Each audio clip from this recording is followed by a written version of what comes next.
Hello guys, good evening. So once again, nandito ako para mag-share ng isang spooky story na hopefully makakapagpangalabot sa ating lahat. So before anything else, gusto ko lang sanang batiin ang lahat ng mga OFW na nanonood at nakikinig sa akin ngayon. So I hope na nasa mabuti kayong kalagayan, saan man panig kayo ng mundo naroon. At salamat po sa support na pinapakita niyo po sa akin. At ganun din sa mga katulad ko nandito lang din sa Pilipinas. So I hope that you're all doing well. Sana huwag kayong magsawang sumuporta by liking, sharing, commenting, and of course, by viewing. Okay, dun sa mga videos na ina-upload ko po dito sa channel. So maraming salamat po sa lahat ng tunatulong niyo po sa akin. At gusto ko na rin batiin lahat ng mga taga-ibang dimensyon, taga-ibang mundo. Kung meron man pong nanonood po sa akin ngayon, so I hope that you're also doing well at nasa mabuting kalagayan po sana tayong lahat. Okay, so happy Valentine's Day guys. So kapag in-upload ko po ito, it's definitely it's already Valentine's Day. So February 14. Okay, so I hope na masaya po kayo. Yung po may mga karelasyon po ngayon, may mga boyfriend, may asawa or kung sino man. So I hope na maging matibay po ang pagkasama po ninyo. So hindi naman po kinakailangan na mag-date talaga kayo, na gumastos kayo ng malaki or what. Ang importante lang mapakita nyo sa mga mahal nyo sa buhay na mahal nyo talaga sila. Na siguro by just a simple token, kahit siguro isang maliit na candy lang or maliit na chocolate. Or kahit niya hindi, basta batiin mo lang siya ng Valentine's Day, kiss mo siguro or hug mo. Okay na yun sa kanila. Basta maramdaman nila na mahal mo talaga sila.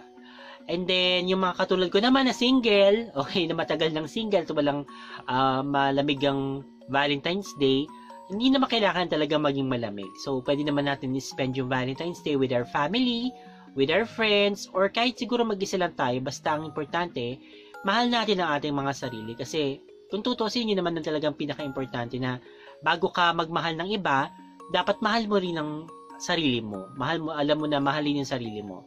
So, siguro pagpunta ka na lang somewhere, like mag-shopping ka, kung may extra money ka, or ipamper mo yung sarili mo, magpa-parlor ka. So, hindi kailangan maging malungkot dahil wala kang karelasyon, okay? So, ako naman, sorry, nandidigay ako. Ako naman is parang, siguro ano lang, normal lang na araw for me ang Valentine's Day. Hindi naman dahil sa bitter ako, no? Although, it wouldn't be too bad kung magkakaroon ako ng date, siguro. Pero hindi na rin ako masyado maasa, guys, to be quite honest. So, yun. Hindi talaga sinarado ko ng isip ko. Kung may dumating, okay. Kung wala, okay lang din.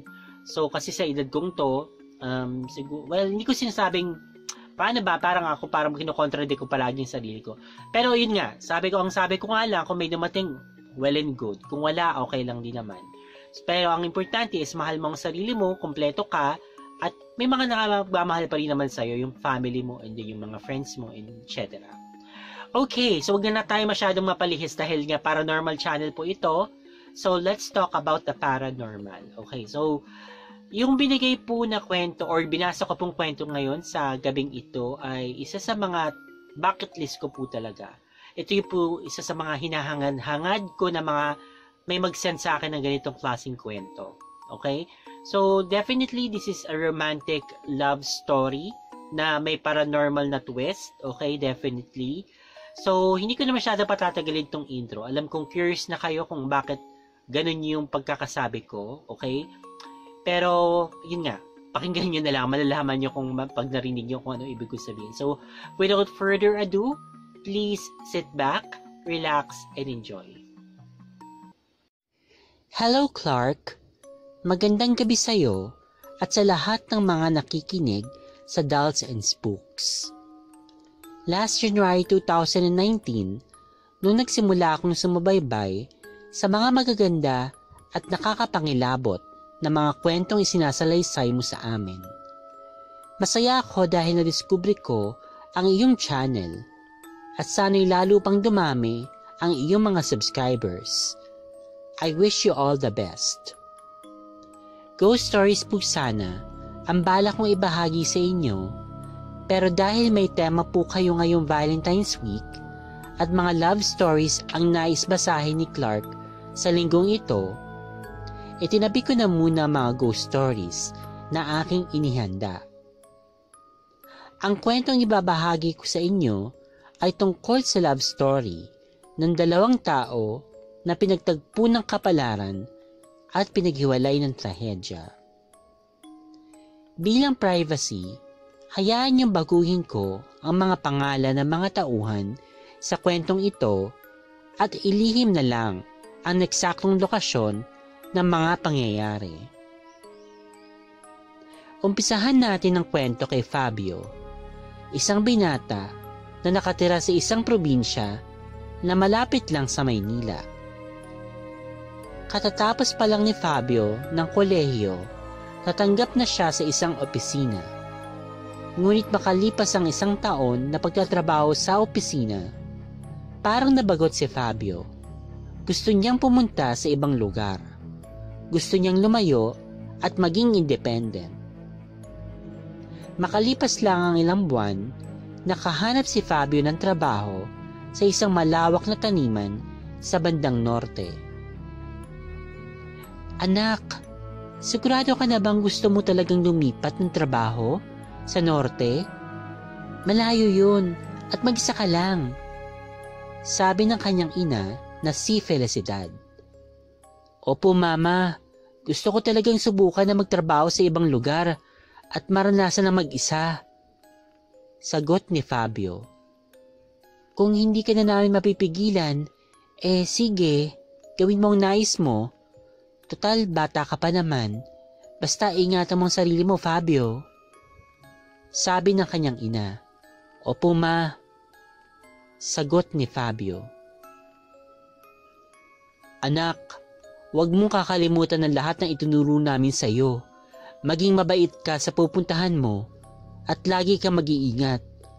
Dalawin mo naman kami paminsan-minsan kapag hindi ka busy sa trabaho mo. Paalala ng ama niya na si Franco. Opo tay, hindi ko po yan makakalimutan, sabi ni Fabio. At tumating na nga ang araw na pag-alis ni Fabio. Mula Central Luzon ay bumiyahe si Fabio paakyat sa norte upang harapin ang bago niyang magiging buhay doon. Pumasok siya sa opisina ng isang malawak na taniman ng prutas at gulay. Hindi naman siya nag-iisa dahil kasama niyang natanggap sa trabahong iyon ang kanyang dalawang kaibigan na sila Daniel at Ernesto. May libreng apartment ang kumpanya para sa mga tauhan nila sa opisina na nagmula sa malalayong probinsya at magkakasama ang tatlong magkakaibigan na sila Fabio, Daniel at Ernesto sa isang apartment. Hindi naman nakalimot si Fabio na umuwi sa kanila buwan-buwan upang bisitahin ang kanyang mga magulang at mga kapatid.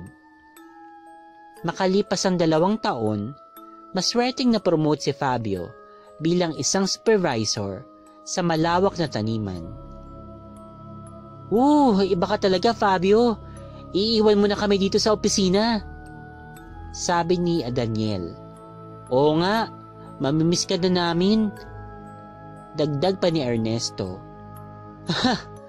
Sobra naman kayo, magkakasama naman tayo sa bahay, sagot ni Fabio. Naging maayos naman ang pagkatrabaho ni Fabio bilang isang supervisor at madali niyang natutunan ng lahat, makalipas lang ang ilang buwan. Boss Fabio, may piyesta sa baryo namin sa darating na linggo. Punta ka ha? Pag-aaya ni Gary, isa sa mga tauhan ni Fabio sa taniman. Sige ba? Pwede ko bang isama ang mga kaibigan ko? Tanong ni Fabio. Oo naman boss, asahan ko kayo sabi ni Gary. Dumating nga ang araw ng linggo at dumayo sila Fabio, Daniel at Ernesto sa baryo nila Gary upang makipiesta. Masasarap ang mga handa na niluto ng nani ni Gary at talagang nabusog ang tatlong magkakaibigan. Nakipag-inuman din ang tatlo doon sa bakuran nila Gary habang nakikipagkwentuhan. Ang saya ng piyesta dito sa inyo sabi ni Fabio. Oo, ganito talaga dito. Simple lang, pero masaya. Sagot ni Gary. Mukhang napakapayapa ng baryo nyo, Gary ah. Preskong paligid. Sabi ni Ernesto. Ay opo, totoo po yan.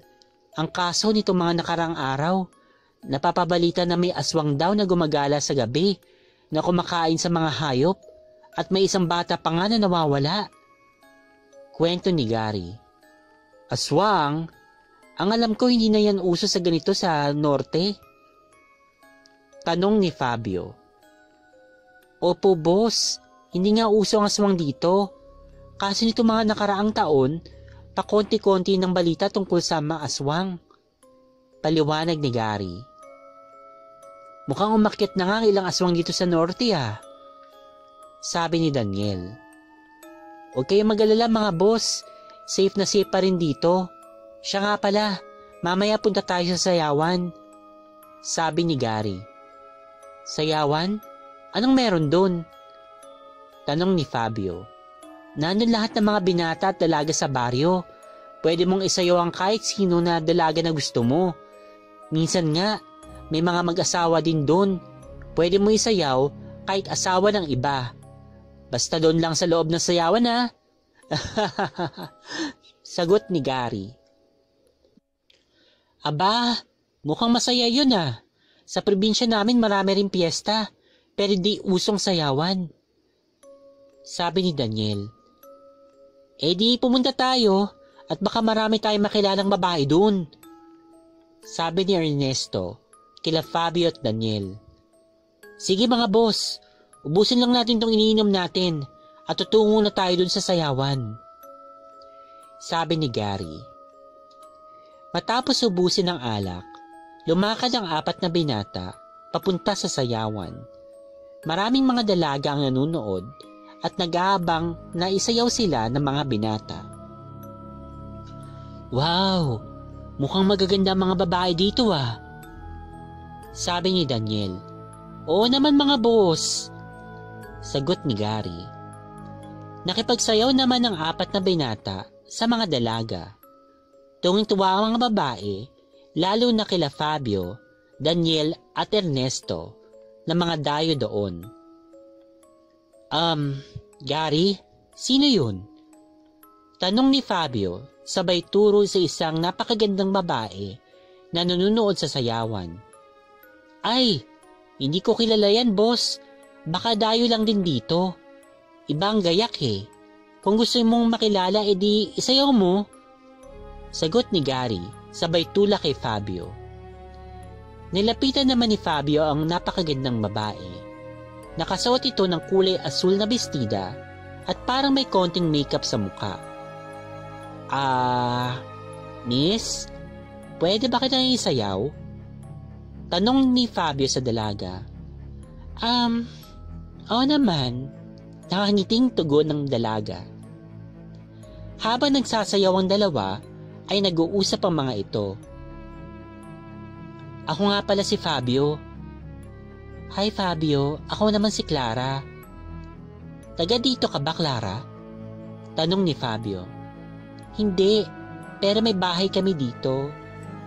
Sagot ng babae. Ikaw, taga saan ka? Tanong ni Clara. Taga blank ako. Pero dito kami nagtatrabaho ng mga kaibigan ko. Sagot ni Fabio. 2 beses siguro sila nagsayaw bago magpaalam si Clara na uuwi na ito. Fabio, uuwi na ako. Lumalalim na kasi ang gabi at baka inaantay na ako ni ate sa bahay. Sabi ni Clara. Ganun ba? Ihatid na kita, Clara. Sabi ni Fabio. Ha? Sigurado ka ba? Tanong ni Clara. Oo, para alam ko rin kung saan kita dadalawin.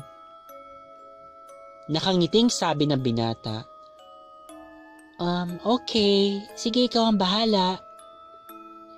Tugon naman ni Clara na mukhang natutuwa.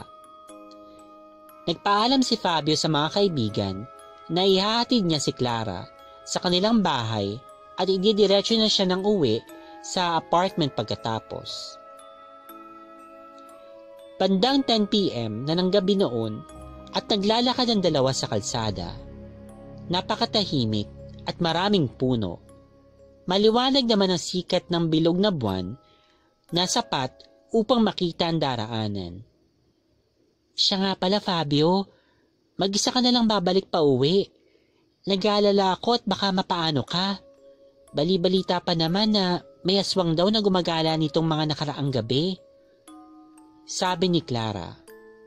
Naku, huwag ka mag-alala sa akin. Kaya kong sarili ko. Ang importante, mayatid kita ng ligtas dun sa bahay niyo. Sagot ni Fabio. Habang tinatahak nila ang maluwang na kalsada, nakarinig sila ng mga kaluskos, mga yabag, umihip ang hangin, at nakarinig sila ng mga pakpak na pumapagaspas. Naku Fabio, mukhang may nagmamasid sa atin. Hindi magandang pakiramdam ko. Maging alisto ka ha.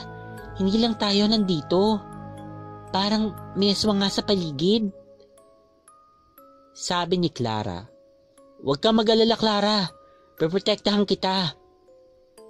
Sabi ni Fabio. Napahinto ang dalawa habang nakikiramdam. Binunot ni Clara ang isang maikling patalim na nakatago sa bulsa ng kanyang bestida at inabot kay Fabio. O Fabio, hawakan mo to. Mas mapapanatag ako kung walang mangyayaring masama sa'yo. Sabi ni Clara. Teka, bakit may kutsilyo ka sa bulsa, Clara? Tanong ni Fabio. Para sa proteksyon, sa ganitong mga sitwasyon. Sagot naman ng dalaga. Muli ay may binunot na namang isang maikling patalim si Clara na nakatago sa kanyang maputing hita. Dahan-dahang humakbang pasulong ang dalawa nang biglang lumitaw ang isang maitim na lalaki mula sa likod ng isang puno. Mabuhok ang katawan nito at mabangis ang mukha niya. Mapupula ang mga mata at matatalas ang mga kuko. Mabangis na ungol ng aswang habang papalapit kila Fabio at Clara. Clara, akong bahala sa'yo, sabi ni Fabio. Mag-iingat ka, Fabio. Nag-aalalang sagot ni Clara. Walang ano-ano'y, bigla namang lumitaw ang isang manananggal mula sa malaking puno at humarap kay Clara habang pinapagaspas ang malalaking pakpak nito. Sakin ka. Nagtatakam na sabi ng manananggal kay Clara. Biglang sinugod si Fabio ng lalaking aswang. Agad naman nakaiwas si Fabio sa biglang pagkatake. Sabay hiwa sa braso ng aswang at saksak sa tagiliran nito. Nasaktan ng aswang. Hindi niya alam na marunong makipaglaban si Fabio. Kahit paano dahil naturuan ito ng kanyang ama na si Franco na tubong Panay Island. Nilusob naman ng manananggal si Clara, ngunit bawat subok niyang kalmutin ang dalaga ay agad na hinihiwa nito ang kanyang mga kamay. Nakakabingi ang sigaw ng manananggal matapos pagmasdan ang mga mahapding hiwa sa kamay niya. Hindi gawain ng isang manananggal ang makipaglaban ng harapan. Halatang bago ka pa lamang sa pagiging aswang. Sabi ni Clara, sabay laslasan siya ng manananggal at saksak sa dibdib nito. Agad na lumipad pataas ang manananggal upang makalayo kay Clara. Muling umatake ang lalaking aswang at sinakal si Fabio. Pero sinaksak siya ni Clara sa likod at noong nabitawan niya si Fabio ay agad siyang sinaksak ng binata sa tiyan at dibdib. Umalingaw-ngaw ang 3 putok ng baril. Isang bala ang tumama sa likod ng lalaking aswang at 2 bala naman ang bumutas sa mga pakpak ng manananggal. Ate! Sigaw ni Clara sa kanyang ate na parating sa kinaroroonan nila. Clara, halika dito, bilis! Utos ng isang babae. Hawak niya ang isang revolver gun at nakatutok sa mga aswang. Mabilis namang tumakbo sila Clara at Fabio, palapit kay Sofia. Mga habulin sila ng lalaking aswang at nung manananggal nang biglang magpakawala muli ng 2 putok ng baril si Sofia. Tinamaan ang binti ng lalaking aswang at napadapa ito sa lupa, habang inasinta naman ni Sofia ang ulo ng manananggal. Sa pulang noon nito at agad na bumagsak sa lupa. "Bilisan nyo! Halina kayo sa bahay at isa na lang ang balak ko!" sabi ni Sofia. Agad na tumakbo ng mabilis ang tatlo papunta sa bahay. Napansin ni Fabio ang mga nakasabit na bawang sa mga bintana at pintuan. "Naku Fabio, bukas ka na lang ng umaga umuwi. Delikado na sa daan," sabi ni Clara. "Oo nga, dito ka na lang magpalipas ng gabi," sabi ni Sofia habang nilalagyan muli ng bala ang kanyang revolver. Napahanga naman si Fabio sa tapang ng 2 magagandang babae na nasa harap niya at mas lalo pa niyang nakilala si Clara noong gabing yun. Kinabukasan, sabay-sabay na lumabas ng bahay ang tatlo. Si Fabio naman ay umuwi na sa apartment nila at ang magkapatid na Clara at Sofia naman ay sa palengke pumunta. Agad na inasar nila Daniel at Ernesto si Fabio. Bakit daw hindi ito umuwi kagabi? Akala daw nila nakipagtanan na ito.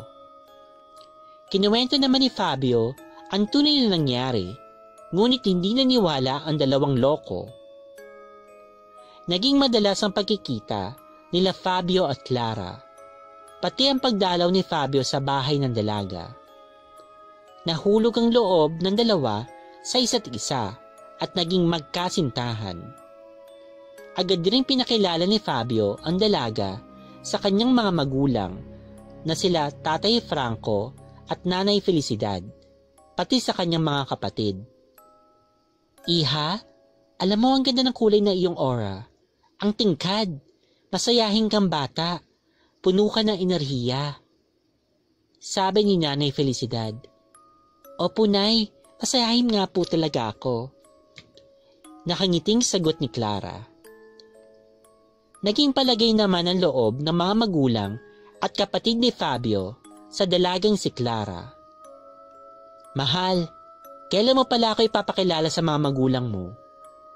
tanong ni Fabio sa nobya. Sa taktang panahon mahal, nasa malayong probinsya kasi sila," sagot ng dalaga. Lumipas ang mahigit 1 taon na pagiging magkasintahan ay agad na inaya ni Fabio ng kasal si Clara at hindi naman tumanggi ang dalaga. "Mukhang panahon na upang makilala kami ng mga magulang mo, mahal," sabi ni Fabio. Oo mahal, sasabihan ko sila," sagot ni Clara.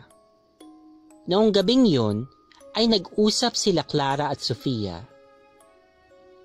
"Handa ka na bang ipagtapat ang katotohanan kay Fabio?" tanong ni Sofia. "Oo ate, bukas na bukas, ipagtatapat ko na sa kanya. Bahala na," sagot ni Clara. Kinabukasan, dumalaw si Fabio sa tahanan ni Clara. "Mahal, may ipagtatapat sana ako sa iyo. Huwag ka sanang mabibigla," sabi ni Clara. "Ano ba yun mahal? Napakaseryoso mo naman. Kinakabahan tuloy ako," sagot ni Fabio. "Ang totoo niyan ay hindi talaga ako isang ordinaryong tao," sabi ni Clara. "Ha? Anong ibig mong sabihin mahal?" takang tanong ni Fabio. "Ako ay kalahating tao at kalahating diwata. Kaya hindi kita may pakilala sa aking mga magulang ay dahil wala naman sila dito sa mundong ito," paliwanag ni Clara. "Ha? Ano? Kalahating diwata ka?" Ayos ka lang ba, mahal? Ano ba pinagsasabi mo? Tanong ni Fabio na parang natatawa. Seryoso ako. Tao ang aking ina. Samantalang diwata naman ang aking ama. Pinalaki ako ni mama dito sa mundo ng mga tao at nabuhay ng normal. Paminsan-minsan, dinadalaw kami ni Papa o kaya naman sinasama niya kami sa mundo niya. Nung nasa hustong gulang na ako, isinama na ni Papa si Mama sa mundo nila. Samantalang ako naman ay labas-masok sa dalawang mundo. Paliwanag ni Clara. Paano? Yung si Ate Sofia, kalahating diwata rin ba siya? Tanong ni Fabio. Hindi ko kapatid si Sofia. Tunay siyang diwata. Kaibigan ko siya, bata pa lang, binabantayan na niya ako. Pero ngayon, magkasama kami sa isang misyon, kaya kami nandito. Sagot ni Clara. Anong misyon?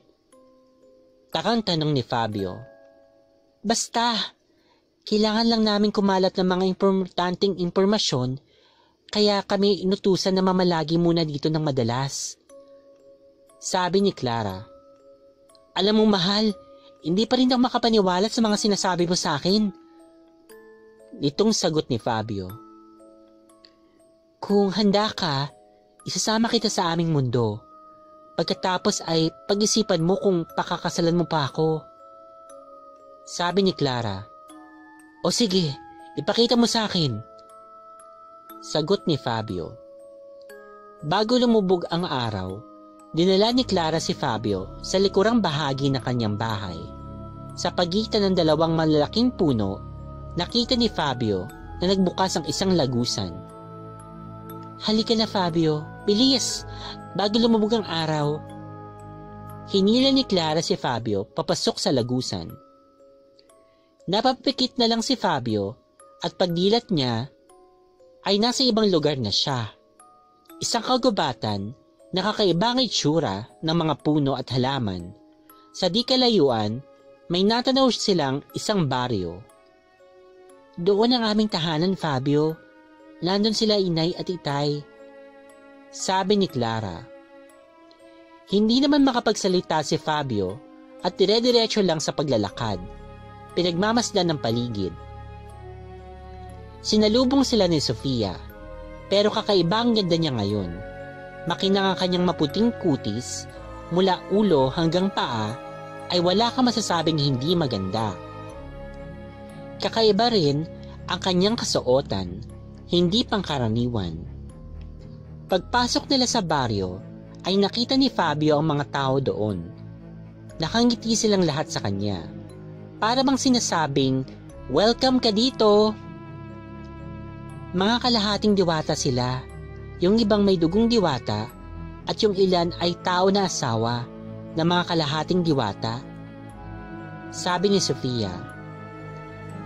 Dinala ni Clara si Fabio sa tahanan ng kanyang mga magulang.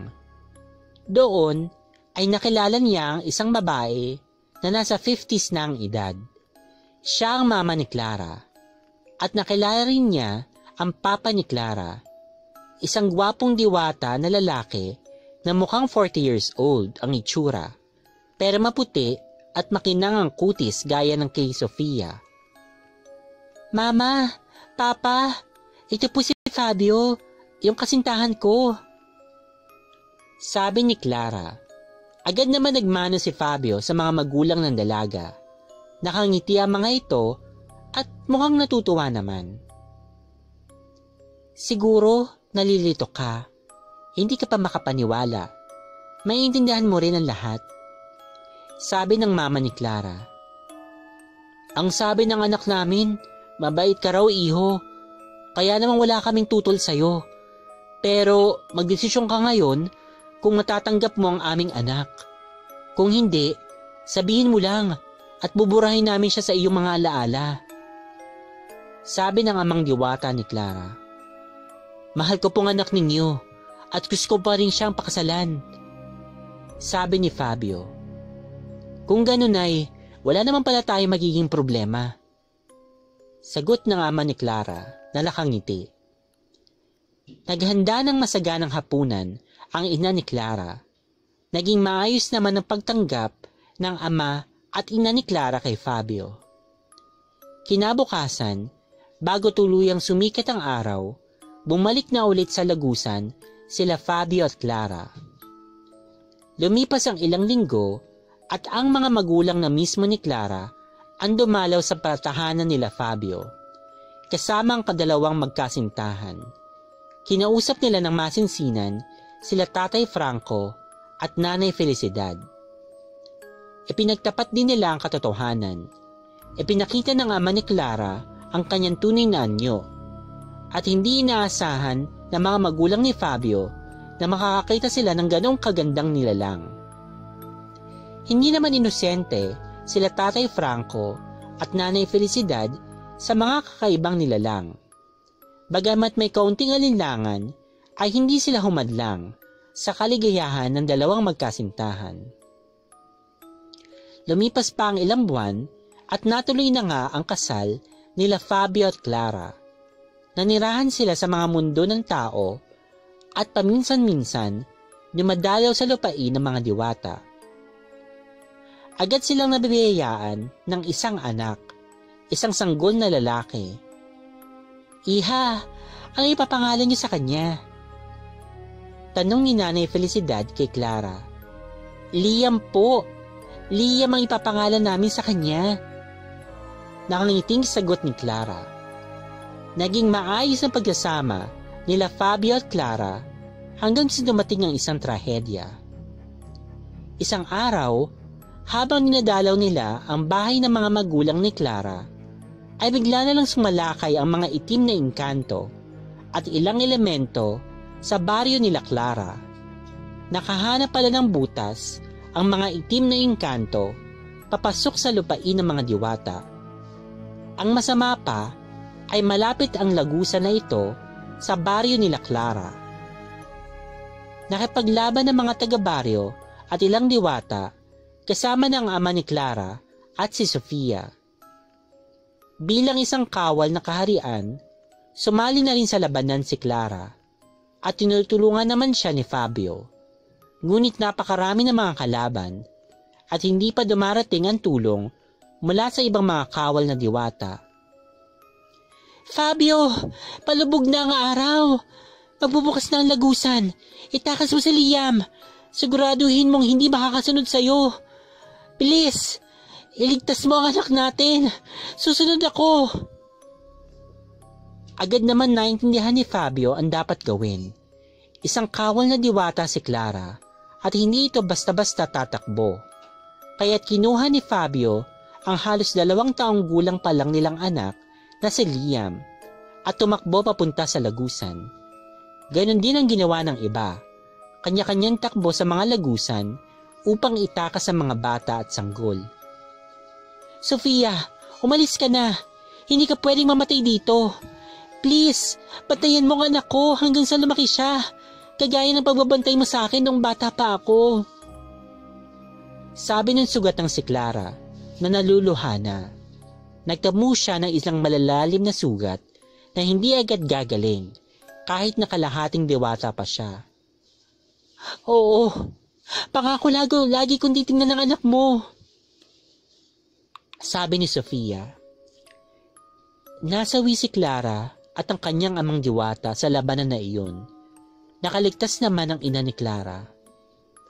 Si Sofia na mismo ang nagdala sa katawan ni Clara sa mundo ng mga tao upang makapagluksa si Fabio at ang kanyang pamilya. Pumunta rin doon ang ina ni Clara. Pansamantalang ginaya ni Sofia ang anyo ng ama ni Clara upang hindi magtaka ang pamilya ni Fabio kung bakit wala ito sa burol ng kanyang anak. Pinalabas na lang nila na biglaan ang pagkamatay ni Clara dahil sa isang malubhang karamdaman. Alam ng mga magulang ni Fabio ang totoo, pero lihim ito sa mga kapatid ni Fabio upang hindi na maging komplikado ang mga bagay-bagay. Si Lolo Franco at Lola Felicidad ay nagpalaki sa batang si Liam. Habang ang diwatang si Sofia at ang ina ni Clara ay palagi siyang dinadalaw. Si Fabio naman ay nagpatuloy sa pagtatrabaho para sa kanyang anak. Makalipas ang maraming taon, ay nakatagpo ulit ng bagong pag-ibig si Fabio at muling naging masaya na matapos ang mahabang panahon ng kalungkutan. Hanggang dito na lamang po ang kwento ng aking Daddy Fabio. Maraming salamat po sa inyong pakikinig mga ka-Dolls and Spooks. Sender, Liam. Okay, so yun yung kwento sa atin ni Liam. So thank you Liam for sharing your story. At yun, okay, nagets nyo na. Okay, nagets nyo na kung bakit ko sinabi na parang isa sa mga bucket list ko. Diba nasabi ko in one of my previous videos na sana may nag-reach out na sa atin na yun nga parang may alam siya sa mga pakikipaglaban sa mga otherworldly creatures, yung mga aswang, ganyan. So, si Zack na nga yun. So, meron din tayong parang katulad ni Rose na meron ganun din, parang katulad yung kakayahan niya kay Zack. Meron din yung tungkol si Lay, and then si, I'm sorry, medyo inubo pa ako. Ayan si Lay, and then yan, parang katulad, halos magkakapareho sila ng mga kakayahan. Okay, then we have Brandon, okay, na aswang mismo. So, nagkwento siya. Ngayon, we have Liam. Okay, so si Liam, according sa kwento niya is may lahi siyang diwata or inkantado. Okay, so again, sana wala pong magbabash. Baka po may makita po ako sa mga comments na hindi yung totoo, gawa-gawa lang yan or whatever. So, you'll never know. Okay, so since hindi naman natin kilala sa personal itong si Liam, wala naman tayong pwedeng sabihin na, hindi natin sa kanya pwedeng sabihin na nagsisinungaling siya or what. Okay, I choose to believe the people who share their stories with us. So, sana sa akin, kung gawa-gawa man yun, okay, so basta ako nagtiwala ako. So, yun ang ano ko doon, palagi kong iniisip doon. So, Liam, naniniwala ako sa kwento, but sobrang excited ako na nag-share ka ng ganitong kwento na sinabi mo nga na ikaw ay isang half encantado. Okay, so parang half pa nga ba? Kasi half encantado na nga yung yung nanay niya. So parang quarter encantado ka na lang ba?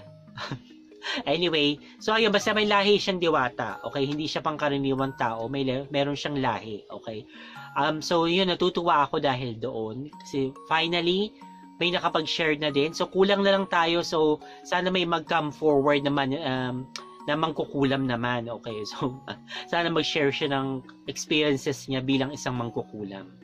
Sana may gumawa ng ganun. Kung meron man pong nakakapanood po na mangkukulam or sabihin natin siguro witch or ganun na lang para mas maganda pakinggan.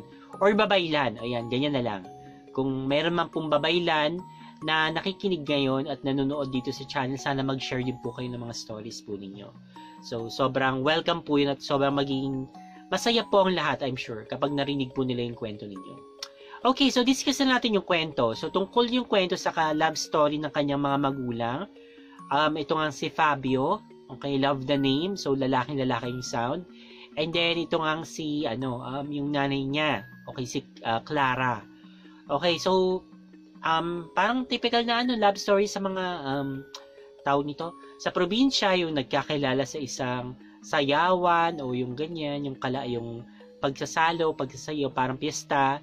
And then, yun nga, nagka-developan. Siguro, interesado talaga ako malaman kung ano itsura talaga ng nanay ni Liam. Siguro, napakaganyan niya talaga. So, wala pa naman ako nababalitaan talaga na diwata or inkantado na hindi maganda. Usually talaga lahat sila magaganda, yung mga ganyan. So, yun, curious ako, ano kaya itsura nitong nanay ni Liam? Siguro, I'm sure, napaka-pretty siguro niya.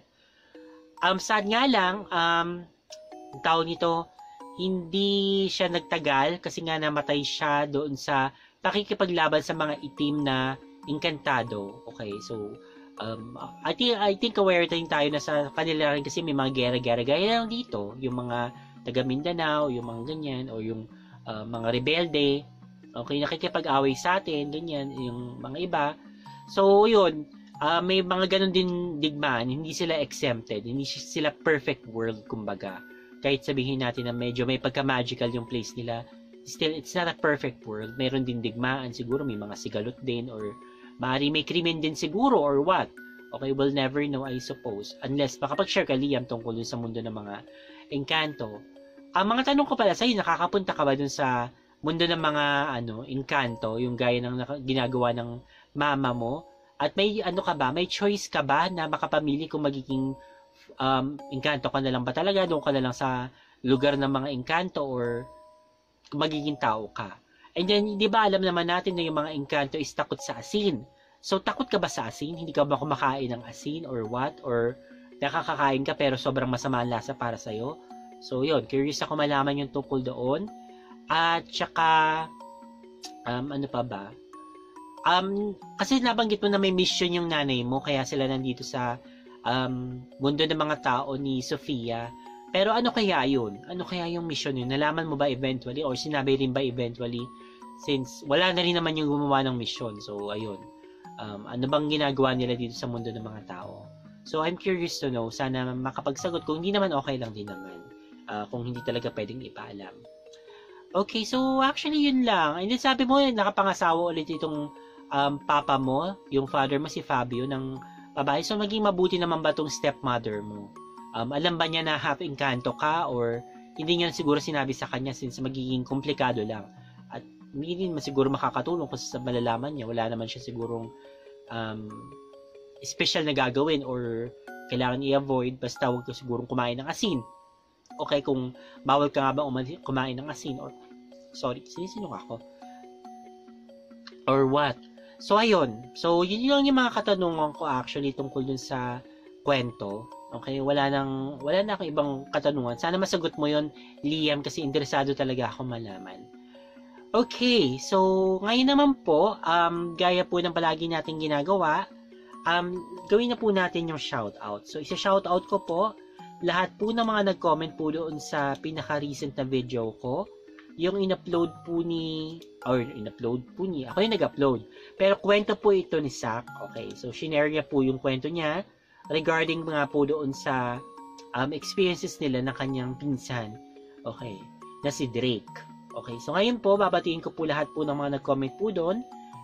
Gusto ko po magpasalamat at magsabi ng God bless kay Adik Sayo, kay Spooky Silent, Leia Nobieres, okay, and then kay Bing Morandarte Ailes, okay, so hello sa'yo, kay Alessa Diras, Robin Xuan, okay, si Buknoy Kabomb. Idol niyo po ba si Egg Kaluwag? I know kung bakit mo natanong yun, dahil nga palagi ako nakabonnet din, nakasalamin pa ako. Hindi naman. Nagkataon lang. Okay, so, ayun. Nakasalamin ako kasi malabong mata ko. Nakabonet ako dahil gusto ko lang magbonet. Yun lang naman. Wala naman special na dahilan. Kasi pala, hindi ako nakakapagsuot dati ng mga hats or mga bonnet for whatever reason. Okay, ngayon, sinusulit ko lang. Gusto ko lang, parang face ko lang siya. Siguro balang araw or sa mga susunod na buwan, ayoko na magsuot ng bonnet. Pero sa ngayon, I really like the look, yung naka-bonnet or what. So, ayun. Anyway, so hello din kay Ella Chorba, kay I Love Dean, kay Aleha Mangatang, okay? Kay Gerson Grison, Rose Fetalino, kay Roslyn Sugabo, okay? Hello sa'yo, Roslyn.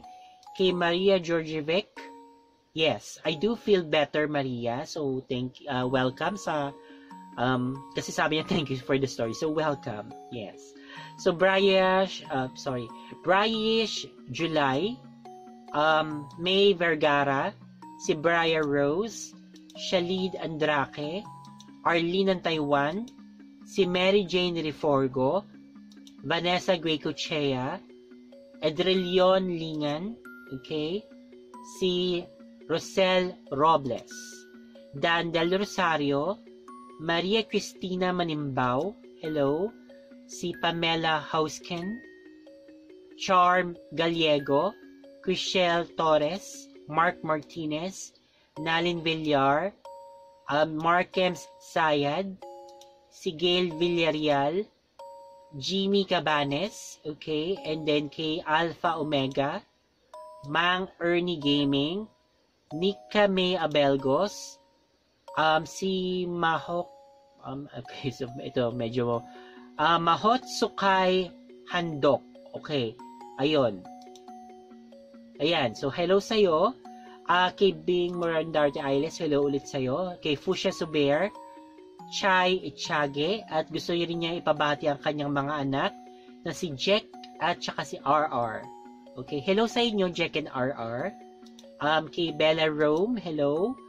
Kay Smart B, kay Honey Girl, kay Maria Miranda, Jennifer G, Lenny Matsudo, Love Explorer, Luisito Ramos. Okay, hello sa'yo. Okay, and then, nalimutan ko palang sabihin na 10th wedding anniversary namin mag-asawa. Ngayon, February 13. Okay, so, belated happy anniversary sa inyong dalawa ng asawa mo, Luisito Ramos. So, I hope na tumagal pa ang inyong pagsasama. So, dagdag pa ng panibagong 10 taon. At bakit 10 taon pa pala? So, hanggang po na matapos ang inyong... Bakit na pa hanggang matapos ang inyong mga boy? Habang buhay po sana, magkasama na po kayo. So, I hope na maging matatag ang inyong pagkasama. Ganun na lang. Kay Hailey May, hello. Kay Chai Perez, Mary Ann Nicanor, si Marife Caberto, okay, hello sa'yo. Kay Charmel Salmete, hello. At kay Poms, kay Jennifer Amit, hello din sa'yo, Jennifer. Kay Mariel Estuesta, I hope you're doing well. Kay Gerson Mabaylan, Richel Luces, kay Pangga Bronax. Matagal kitang hindi nakita sa mga comment section, Pangga. I hope you're okay. So, yon. Kay Arish Malik, si Mahaba Sariwa at Masarap, hello sa'yo. Si Renato Fernandez, Marie Rose Moriguchi, Stephanie Hermoso, Shella, Jesus Christ, Mabel Miranda, okay, and then si Geraldine Rinalda, Vanessa Guicochea, Gracia Alejo, Jem Dance, Yuri Yuriko, hello sa'yo. Jopay Nicole Bano, Noraina Salcedo, Alina Ventura, si Arlene Pepito, Elizabeth Noguchi. Okay, nakita ko yung picture mo, Elizabeth, sa Facebook. Napakaganda mo pala. Okay. So, si Cheryl May Cabaron, Genevieve Magarin, Limon Ginto, okay, si Ricky Quijano, Esha Candinato, okay, hello. Oh, and happy birthday pala sa'yo, Esha. So, sabi niya birthday daw niya kahapon. So, I hope that you enjoyed your day. Happy birthday. Kay Michael Kelly, okay, and then si Maria Mel Engera, May Villamor, kay Ayan Eugene Carsula, Noraina Salcedo ulit, hello. Si Grace Garces, May Vergara, Brad Stampugaw, Sigro CYSGM, okay, March Velarde, Evelyn Dinado, Ray Ans Pascual, Jenaline Bagayan, si Love Me Me Love, James Venluan, Veluan lang pala, walang Ven. So, James Veluan, Angel Muhammad Abunada, okay, si Mark Christian O. Aguas, Jory Villegas, Jom Sigua, Melody Dingding, si Arian Mercado, Ann Pagdato, and si Lee Troy. Okay, so I hope you're all doing well at maraming salamat po sa patuloy po na pag-suporta po sa channel. So I hope na wag po kayong magsasawa. Maraming salamat po talaga sa inyong lahat. So thank you po. Ngayon naman po, babatiin ko po yung mga nagme-message po sa akin directly din sa Facebook. So, gusto ko lang sanang batiin din sila Jenny Cadan del Rosario, hello. Si Jenski Bermejo. Okay, so, si Jenski ay isa sa mga admins ko po sa group chat. Siya rin po yung isa sa mga namamahala po dun sa Facebook page. So, iti-take ko na rin yung opportunity na magsabi ng hello and hi and happy Valentine's Day kay Tameme, kay RV Sonev, kay Lolo Batman at kay Moy. So, maraming salamat po sa tulong po ninyo. Sila po kasi namamahala po ng group chat since yun nga may trabaho pa po ako. And then, of course, ang pinaka main focus ko po talaga is paggawa ng video. So, ayun po. So, thank you po sa kanila. Gusto ko rin sana magsabi ng hello kay Aunt Beth Pulido. So, Aunt Beth, thank you po talaga sa mga pag-chat niyo po sa akin. Na-appreciate ko po yung pangumusta niyo po sa akin. And okay na po talaga sana kayo. So, magtuloy-tuloy po sana yung good health niyo. And gusto ko rin sanang batiin si Ronnie Doliete. Okay lang yan. Alam ko may pinagdadaanan ka ngayon. But definitely, malalaman mo kung ano yung dapat mong gawin when the time comes. So, yun. Relax ka lang. Okay. Then, hello din kay Linda Villegas, kay Nightwing James, kay Angel Valderpeñas, at kay sino pa ba? Si Ben Hur, si Juliet, Mine Boret, at saka si Jen Teodoro. Okay, ngayon naman po, babatiin ko naman po yung mga nag-message po sa akin dun po sa mismong Facebook page. Okay, so again, meron po tayong Facebook page. So, pwede po tayong mag-like po doon if you wanna be updated sa mga bagay-bagay dito sa channel. So, doon po kasi ako maglalagay po ng mga announcements or what. If ever man po may kailangan i-announce or something. Okay.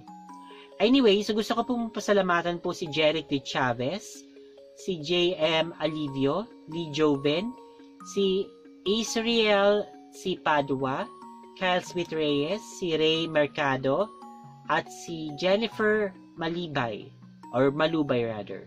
So, I hope na okay po kayo lahat. Ayun po guys, so again, happy Valentine's Day. I hope that you enjoy your day with your loved ones. So, hindi kailangan na boyfriend or girlfriend or asawa. Kung wala po kayo nun, enjoy it with your family or enjoy it with your friends. Or kahit mag-isa lang kayo. So, ang importante nga, gaya ng sabi ko kanina is, mahal mo ang sarili mo dahil doon nagsisimula ang tunay na pagmamahal. Kung alam mong mamahalin ang iyong sarili. So, that's it for now. Thank you so much for listening and watching. Take care always and God bless. Bye-bye! Meron ka bang spooky story na gusto mong i-share? Kung ganon, ipadala mo na yan sa doubtsandspooks@gmail.com. Huwag din kakalimutan na mag-subscribe, mag-like, mag-comment, at i-share ang video. Kung hindi, pupuntahan kita sa bahay mo.